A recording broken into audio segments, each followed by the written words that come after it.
What up, Fight World? It's your boy Ego, and I'm back with some more boxing. Now, this was too good to pass up. At first, I wasn't going to get involved because it wasn't even worth, in my opinion, talking about. It was just an exchange of words, and there was plenty of other videos. Carcino had a good video on it, and some other people on YouTube. So I wasn't going to. But then I read a tweet from SOG himself, Son of God, Andre Ward, and here's what he had to say to Dan Raphael with ESPN. Lil Floyd says he spars middleweights. He is the only man I will sacrifice coming to 164. He won't take that bait! Exclamation mark pound SOG. Um, when I read this, I was honestly a little bit shocked. We know Andre Ward. He seems pretty humble, and he definitely portrays the family man, the hardworking, humble, kind of all American type of boxer. Um, we know Floyd Mayweather as the rebellious, say whatever. I don't care you won, I don't care you lost to type of loud, you know what I mean, arrogant type of fighter. So I didn't really expect Andre Ward to rebuttal, especially since Andre Ward's team had mentioned different things. Andre Ward's manager, I think, made a statement. So I didn't expect to hear anything from Andre Ward, let alone a challenge. Now, I want to dissect this challenge a little bit. Um, I know I'm going to start getting hate and a lot of people who aren't going to like what I have to say, but just hear me out. I live in the Bay Area, which is approximately 35 minutes away from where Andre Ward is from. He's from Oakland, California. I go there occasionally, just for different reasons. I film there, just a lot. I like the area. I like California. I love the Bay. I represent it to the fullest. Andre Ward, he's number 2 on my pound for pound list. I really like him. Cleaned out his division. There's nothing I could say bad about the guy in terms of his fight game. He's an Olympic gold medalist, and he's one of my favorites. However, I have to be realistic with this. This whole challenge is not even a realistic challenge. Um, Ultimately, I think Andre Ward said it because he knows it's not going to happen. And if you really, really analyze it, it's pretty ridiculous. And that's coming from someone who's a huge Andre Ward fan. I'm definitely a Mayweather fan as well. I'm a fan of the sport. I represent the Bay. But, I mean, fair is fair. I mean, that's not a legit. You're talking about a guy in Andre Ward who, again, gold medalist, pound for pound. I have him number 2 on my list. Most people have him in the top 3 on their list if they're avid fans. And I mean, you're talking about a guy who's fighting people like Chad Dawson, 6'1", Carl Froch, I think 6'1", and Chad Dawson looks a little bit taller. He looks like 6'1", 6'2". Andre Ward himself is 6 foot, and he's basically ready to go to 175. He's already cleaned out the 168-pound division, beating people like Kessler, Froch, Bika, and he's pretty much wiped him out. So the only logical step would be to face somebody at 175. Now, you're going to issue, being a super middleweight, you're going to issue a challenge to a guy in Floyd Mayweather, who's definitely a pound for pound person. He's been in the sport for 16 years, who can barely make 154. And to be honest, I don't even think he's weighed 154 on fight night. His last fight, I believe, against Miguel Cotto was his largest fight night weigh-in, if I'm not mistaken. If I am, leave me a comment. But I think that was his largest out of his whole career, 16, 17 years. That was the most he's ever weighed on fight night, and that was 151. Or maybe he was just at 154, but I think it was 151. Again, correct me if I'm wrong. The guy's not a big dude. They also have like just a fan shot or somebody took it of Andre Ward shaking Floyd Mayweather's hand. And I remember this was way before this whole beef and exchange of words and challenge. And I remember seeing it and I'm like, damn, yeah, Andre Ward looks significantly bigger than Floyd Mayweather. And this was before a challenge was issued. So realistically, it's kind of shocking that Andre Ward would even, especially being son of God and kind of the family man, even issue a challenge like that. It just sounds ridiculous because you're a super middleweight, you're 6 foot, and it's not likely to happen. And I can't, to be honest, I can't knock another fighter for like Canelo and say, hey, Canelo, you need to step up and fight bigger guys, blah, blah, blah. You can't be fighting Josecitos and stuff for your whole career and then not call Andre Ward out. You know what I mean? I call a spade, fair is fair, and I'm even across the board. That makes no sense to try to call out this man who definitely has trouble making 154. And you know what I mean? It just doesn't make sense to me. I think it was more or less done because Andre Ward knows it won't happen, and just to further insult him, like, yeah, I'll make a fight at 160.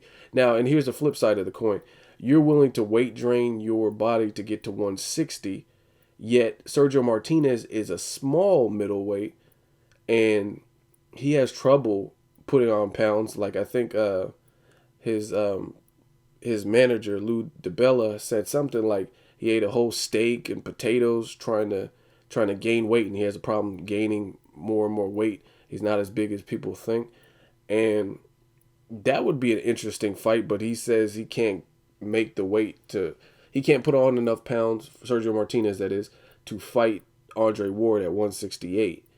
Yet you're saying the only person you'll fight is Floyd Mayweather at 160. I would much rather see Sergio Martinez versus Andre Ward at 160 if you can cut the weight, and even if Andre Ward can even make 160. Like I said, he looks like he's on the way up to 175. But if he can make 160, shit, why not make it with Sergio Martinez? I think that's a fair fight, and that's definitely a fight I think fans would want to see. Again, with this whole Andre Ward, Floyd Mayweather, I know some of you guys are going to put ridiculous ass comments like, Floyd's a pussy, he's ducking, he's a bitch, he's scared, he won't fight Andre Ward at 160. And really, you sound fucking ridiculous, because you wouldn't expect anybody else to do that.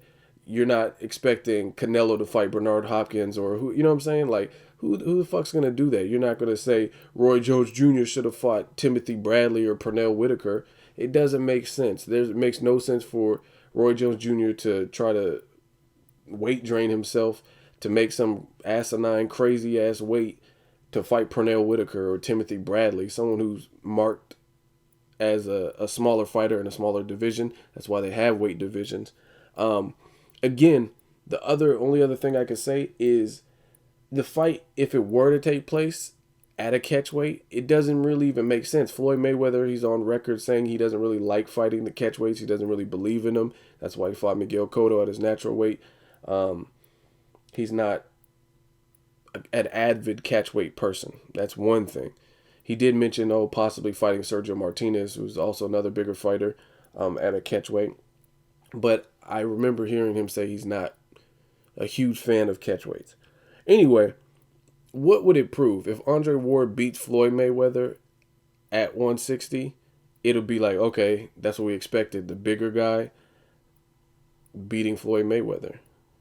And then if Floyd Mayweather somehow won and just like boxed his head off, and Andre Ward was weight drained and looked shitty, then what does that do for Floyd Mayweather? I mean, I highly doubt boxing fans would give Floyd Mayweather props for beating a weight drained Andre Ward.